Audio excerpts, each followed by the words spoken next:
हमारी संस्कृति, हमारे संस्कार सदा रहे हमारे साथ। भारत के महान ग्रंथों और काव्यों का संपूर्ण संकलन। सब्सक्राइब करें तिलक।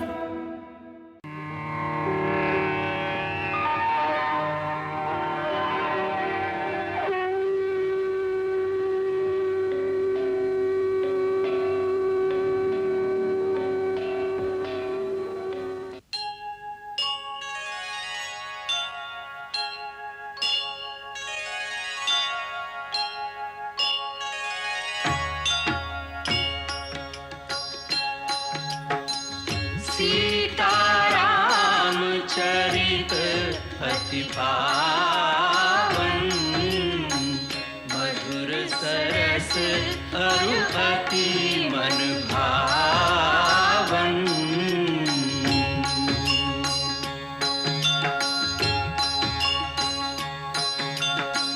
पुनि पुनि कितने हो सुने सुनाए, की प्यास बुझत न बुझाए।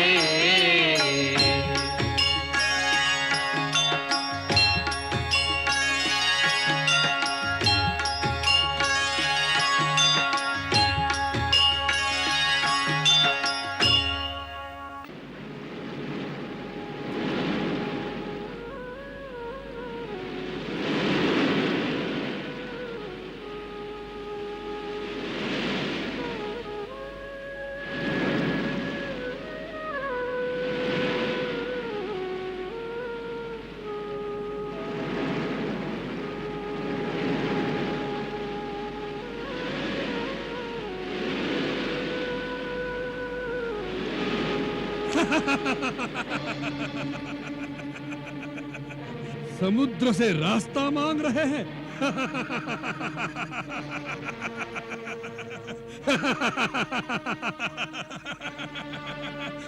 वाह, भिखारियों की भांति रहते रहते हर किसी से भीख मांगने की आदत पड़ गई है।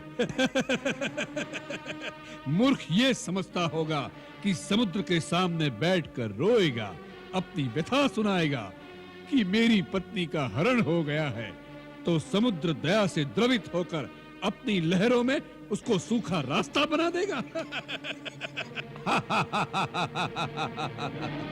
जिनके साथी विभीषण काका जैसे कायर हो, वो ऐसी ही मूर्खताएं करेंगे। अन्न जल लिए बिना 2-4 दिन बीत जाने दीजिए, फिर वही वानर सेना उनके मृत शरीर की शोभा यात्रा निकालेगी।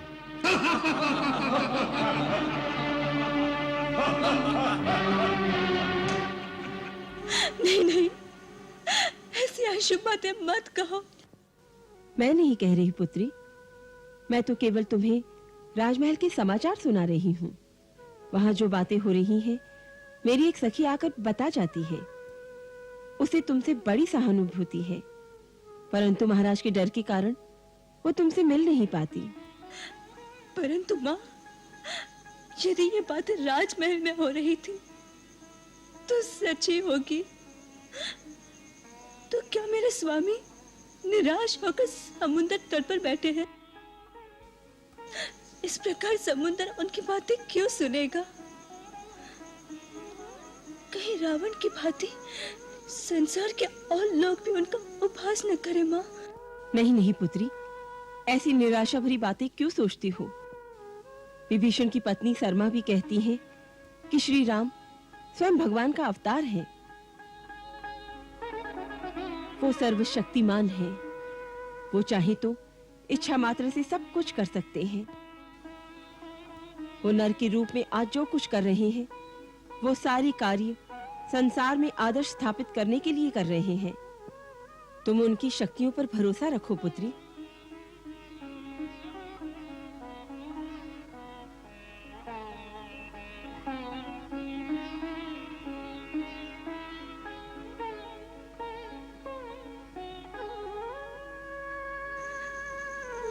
जल ग्रहण किए बिना तपस्या कर रहे हैं। माँ, जब तक उनका व्रत चल रहा है कभी भी अंचल ग्रहण नहीं करूंगी। सीता बेटी, हाँ माँ, वो मेरे पति भी हैं, वो मेरे प्रिय भी हैं। वो भूखे रहे और मैं खाऊं, ये उचित नहीं। नहीं माँ, ये उचित नहीं, ये उचित नहीं।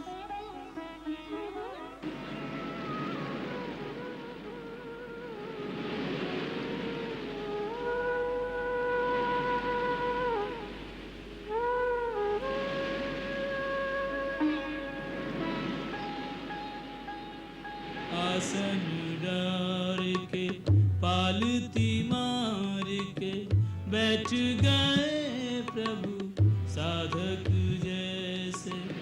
होय के याचक मांगो न जब तक, कोई कहूँ कछु देत न ऐसे। सागर सीमा पार न आवत, मर्यादा लांघन के भय से। श्री रघुवीर बड़े गंभीर, विचार के नीर तिरे अब कैसे।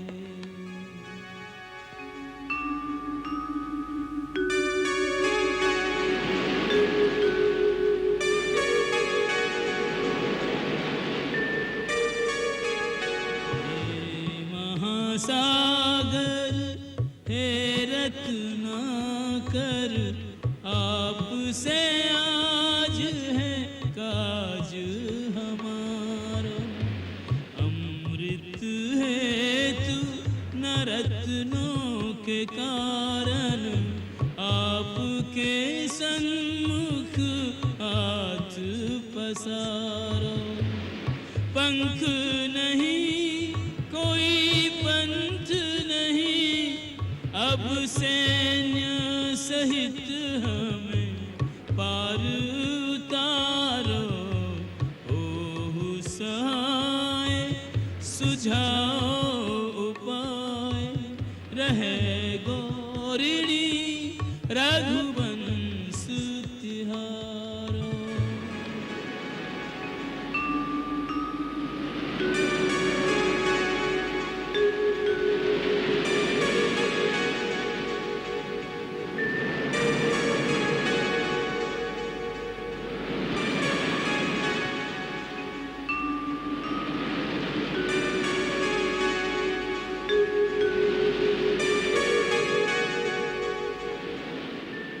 राम विराट है, सिंधु विशाल है, दोनों उदार महान है। दोनों समृद्ध है, दोनों है दाता, गुण और रत्न की खान है दोनों। एक अथाह है, एक अनंत है। एक अथाह है, एक अनंत है, धरती को वरदान है दोनों। एक है मीठो तो एक है खारो, नहीं तो समान समान है दोनों।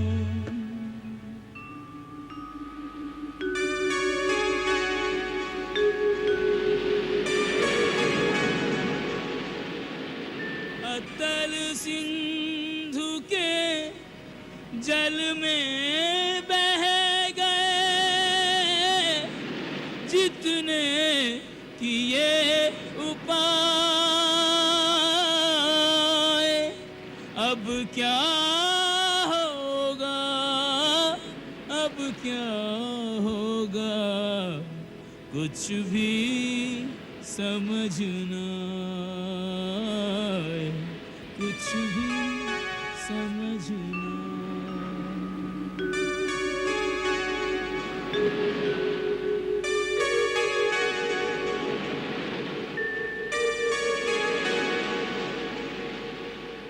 प्रभु को पूर्वाभिमुख होकर महासागर की उपासना में तल्लीन हुए 2 दिन व्यतीत हो गए। क्या सागर इक्ष्वाकुवंशी महाराज सगर का उपकार भूल गया? लक्ष्मण भैया तो इस विचार से सहमत थे ही नहीं कि प्रभु महासागर के सामने गिड़गिड़ाएं। पता नहीं और कितने दिन लगेंगे।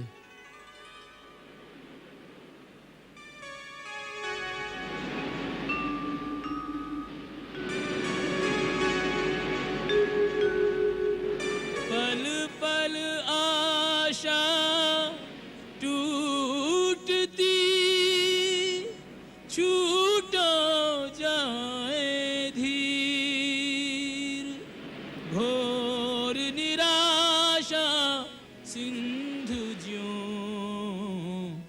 डूब रहे रघुवीर।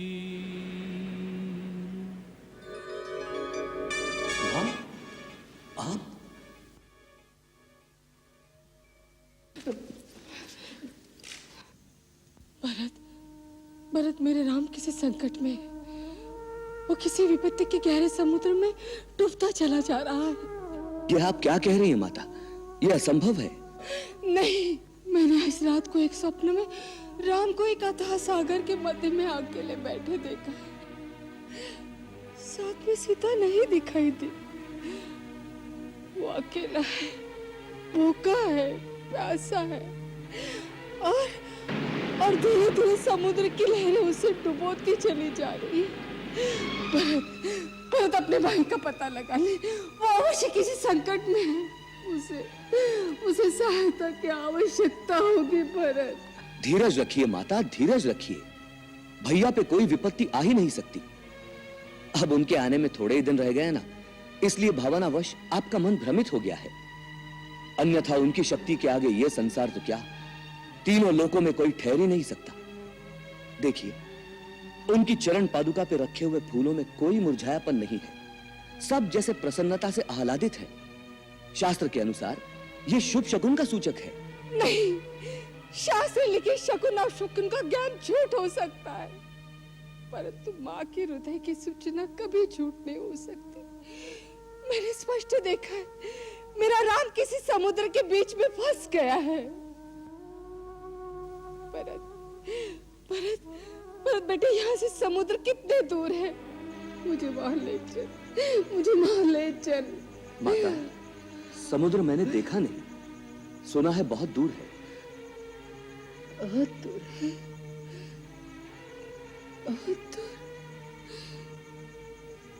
यहाँ से बहुत दूर पुत्र किसी संकट में है और माँ अयोध्या की राजमहल के सुख भोग रही है।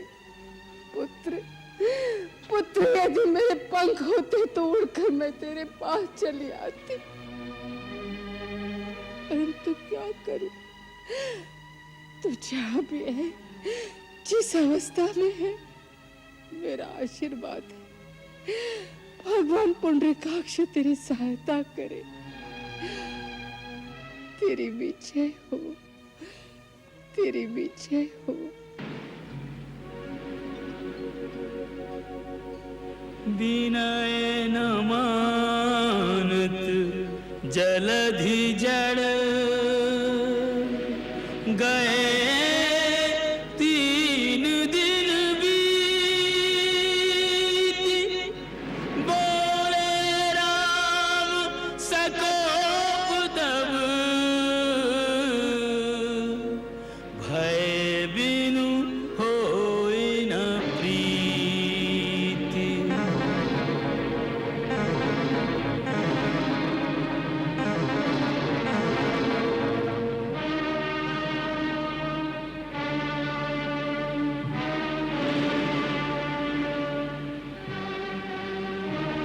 हे महासागर, भूतकाल साक्षी है। इक्ष्वाकु वंशी सदा परहितकारी बनकर कुछ न कुछ देते रहे हैं। कभी किसी से कुछ लेते नहीं, याचना नहीं करते। रघुवंशी राम ने आज पहली बार अपने अधिकार से कुछ मांगा है, कुछ आशा रखकर तुम्हारी उपासना की है। 3 दिन से विधिवत पूजन करने के बाद भी उत्तर में तुम केवल अपने अहंकार का ही गर्जन करते रहे हो। मंदगति जलधि, तुम पर राम की प्रार्थना का कोई प्रभाव नहीं पड़ा। तुम राम की विनम्रता को उसकी असमर्थता जानकर जड़ बने हुए हो। संसार ने आज तक राम की कृपा देखी है, उसका कोप नहीं देखा। लक्ष्मण जी, तुम मेरा धनुष और सर्पों के समान भयंकर बाण ले आओ। आज संसार राम का क्रोध भी देखेगा। जो आज्ञा भैया। यह कार्य यदि उसी क्षण कर लेते तो हमारे 3 दिन व्यर्थ न जाते। अब एक क्षण भी व्यर्थ नहीं जाने देंगे। तुम मेरा धनुष बाण ले आओ। जो आज्ञा भैया।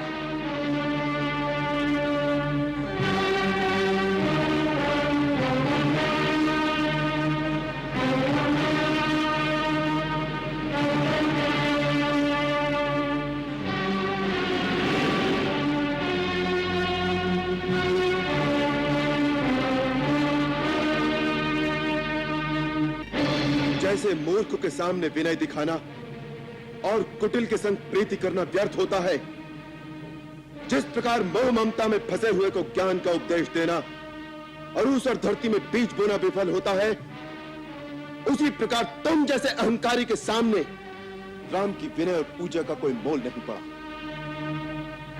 समस्त देवी देवता और यहाँ के चराचर जीव इस बात के साक्षी रहे कि मेरे पास समस्त समुद्रों को सुखा देने की शक्ति होते हुए भी मैंने वरुण देवता का मान रखने के लिए पूर्ण विनय और सच्चे हृदय से समुद्र की पूजा की है और सेना सहित पार जाने में इनसे सहायता मांगी है।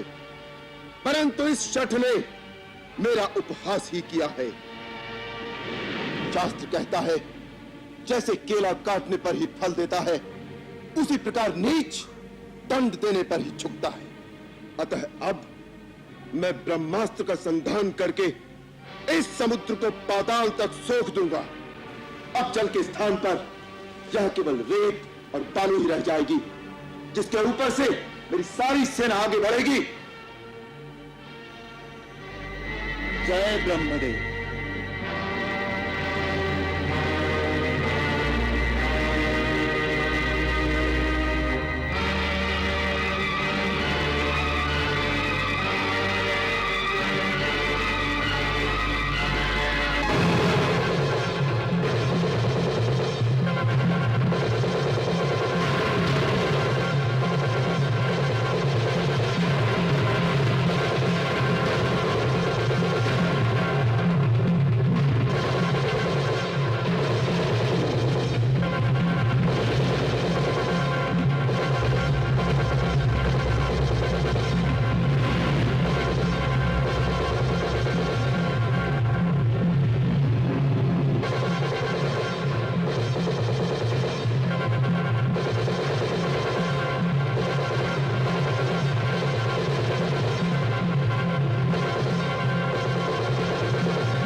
त्राहिमाम, त्राहिमाम, त्राहिमाम, त्राहिमाम, त्राहिमाम।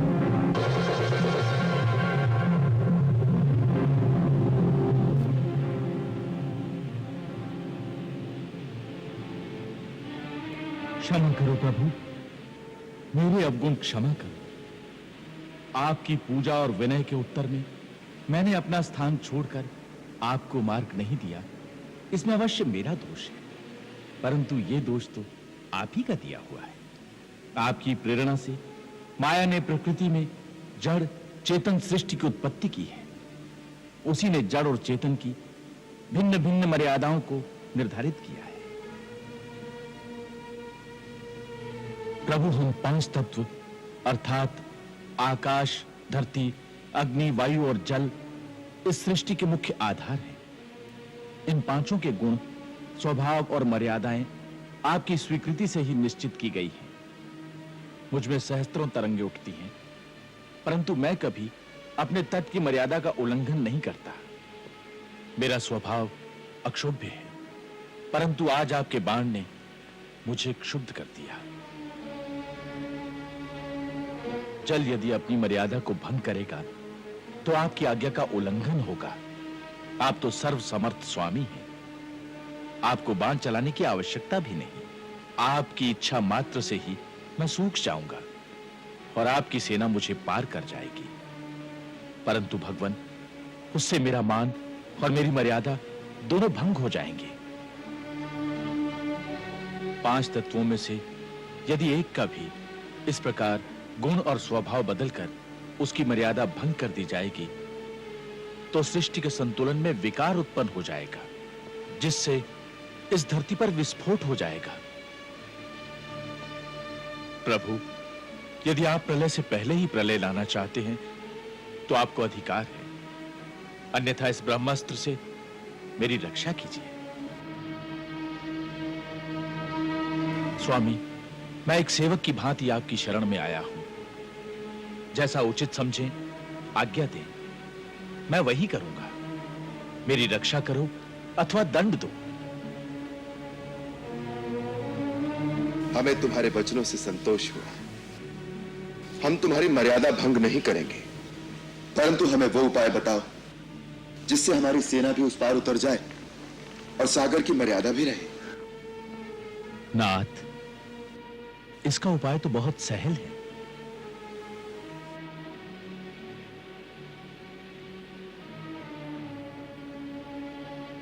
आपके सेनापतियों में नल नील नाम के 2 भाई हैं।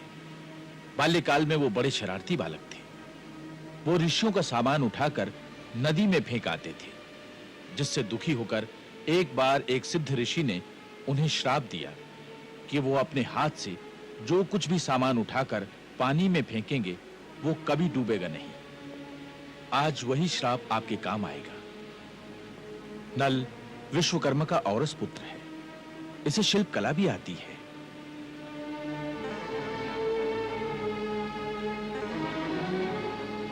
यदि ये दोनों भाई अपने हाथ से जल में पत्थर डालकर समुद्र के ऊपर सेतु बांधने का कार्य करें तो लंका तक एक ऐसा सेतु तैयार हो जाएगा जिसके ऊपर से चलकर आपकी सेना समुद्र के उस पार पहुंच जाएगी। मैं वचन देता हूं कि इनके डाले हुए पत्थरों को और उनसे निर्मित सेतु को स्वयं भी धारण करके सेतु बंधन में स्वयं इनकी सहायता करूंगा। इस प्रकार समुद्र को बांधने से तीनों लोकों में आपका सुयश गाया जाएगा। हे रत्नाकर, हे सागर, हम तुम पर बहुत प्रसन्न हैं। तुम्हारी उदारता से हम तुम्हारे प्रेम के ऋणी हो गए, परंतु हमारी एक और समस्या का समाधान करो। आज्ञा प्रभु। हमारा ये बाण अमोघ है। एक बार इसका धनुष पर संधान हो जाए तो बिना लक्ष्य भेदे ये वापस तुणीर में नहीं जाता। इसलिए तुम हमें अब ये बताओ कि मैं ये बाण किस दिशा में और किस पर छोड़ूं? प्रभु, उत्तर दिशा में द्रुमकुल्य नाम का एक पवित्र देश है। वहां बड़े भयानक दस्यु रहते हैं जो अपने पाप कर्मों से वहां की पवित्रता का नाश करते हैं और मेरे जल का दुरुपयोग करते हैं। प्रभु, आप अपने बाण को उन्हीं पर सार्थक कीजिए। तथास्तु। इस बाण के प्रहार से वहां की धरती मरुभूमि हो जाएगी, परंतु वहां पर अनेक सुगंधित औषधियां उत्पन्न होंगी जिनसे जीवों का कल्याण होगा।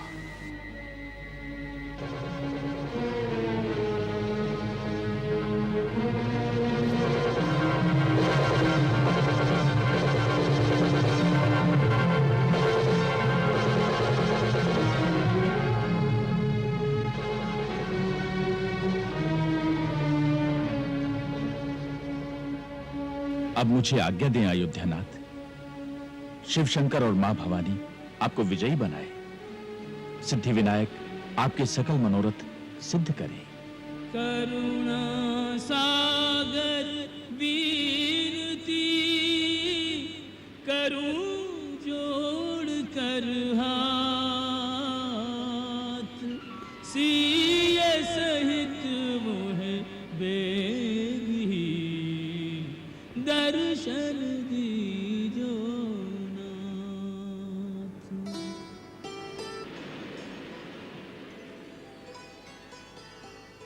नल, नील,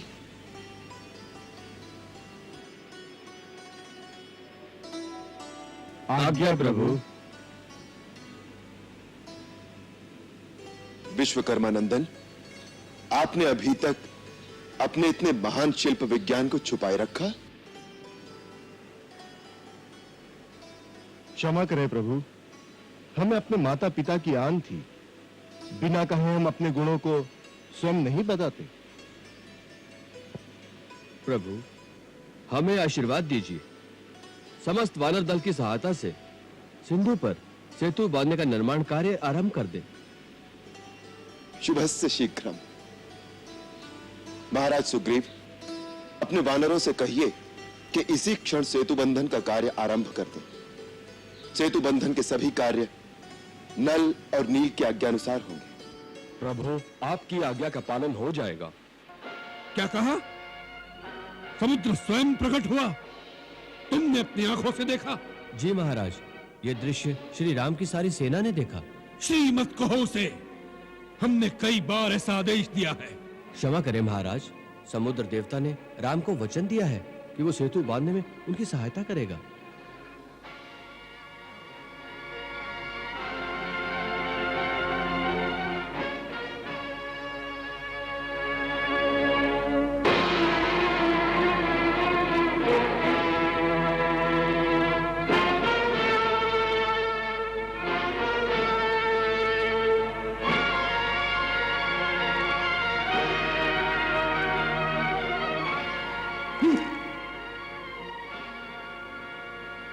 सच? समुद्र देवता ने उनके चरण छू लिए? हाँ पुत्री, महाराज सुग्रीव की सारी सेना के सामने समुद्र देवता उनके चरणों में गिर गया। मैं कहती थी ना कि वो सर्वशक्तिमान है, उनके मार्ग में कोई बाधा नहीं आ सकती। माँ, वो समुद्र लांघ कर अब मेरे पास आ जाएंगे, फिर मुझे उनके दर्शन होंगे। हाँ पुत्री, अवश्य होंगे, परंतु कुछ समय लगेगा। रावण इतनी जल्दी अपनी हट छोड़ने वाला नहीं। युद्ध हुए बिना इस समस्या का समाधान नहीं होगा। परंतु तू चिंता मत कर, विजय सदा सत्य की ही होती है और तू स्वयं सत्य का स्वरूप है, पूर्ण पतिव्रता है। तुम्हारे पति की जीत अवश्य ही होगी। माँ, पुत्री, मेरे आराध्य देव भगवान शिव समस्त आपदाओं को हरने वाले हैं। उनकी असीम अनुकंपा से संसार के सकल दुष्कर कार्य सहल हो जाते हैं। मुझे प्रेरणा हुई है कि इस पवित्र स्थान पर, जहां अथाह सागर को पार करने वाले एक महान सेतु के निर्माण का दुष्कर कार्य आरंभ हो रहा है, मैं अपने प्रभु के विग्रह की स्थापना करूं और अभिषेक करके उनकी पूजा करूं। आप लोग जब तक सेतु निर्माण के कार्य में व्यस्त रहेंगे, मैं उनकी पूजा करता रहूंगा। इसलिए महाराज सुग्रीव, आप अभी दूत भेजकर कुछ विद्वान ऋषियों और पुरोहितों को बुलवाने का प्रबंध करें, जो शास्त्रोक्त विधि से यहां शिवलिंग की स्थापना और उनकी विधिवत पूजा कराएं। जो आज्ञा प्रभु।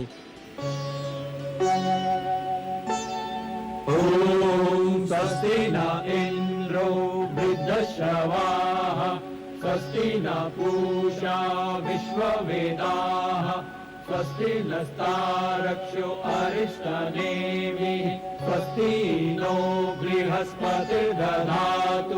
कारज सिद्धि हेतु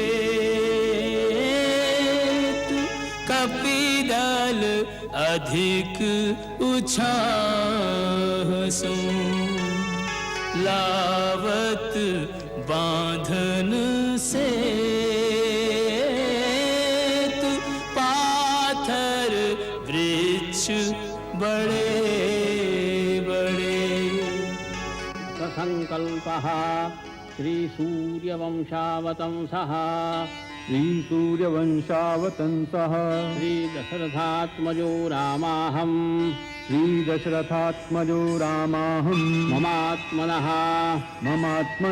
श्रुतिस्मृति पुराणोक्त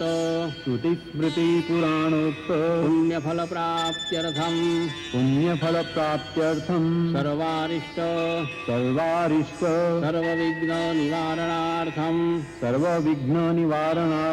सर्वदा शुभफलप्राप्त्यर्थम् सेतुबंध प्रारंभ समये मन इप्सित फलकामना सिद्ध्यर्थम श्री ज्योतिर्लिंग श्री रामेश्वर महादेवस्य अचल प्राण प्रतिष्ठा पूजनाद्यर्चनम् अहं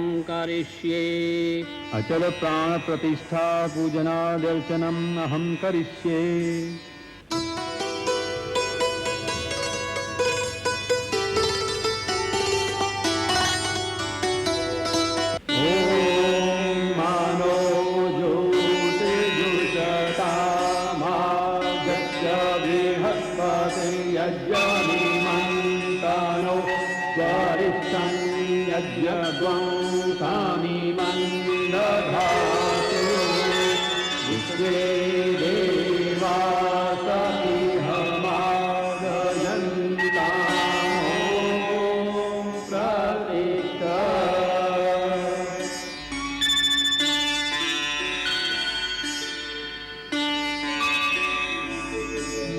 लिंग थापि विधिवत कर पूजा शिव समान प्रिय मोहि न दूजा।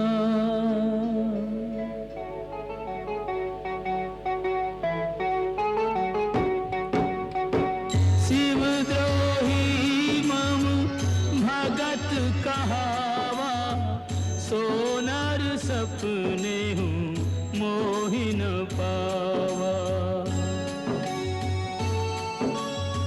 शंकर विमुख भगति चाहे मोरी सोनार की मूढ़ मति थोरी।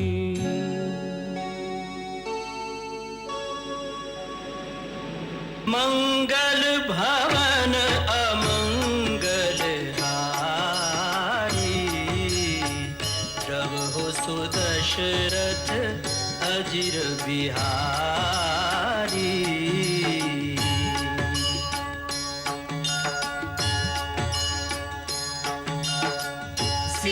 सीताराम चरित अति पावन मधुर सरस अरु अति मन भावन।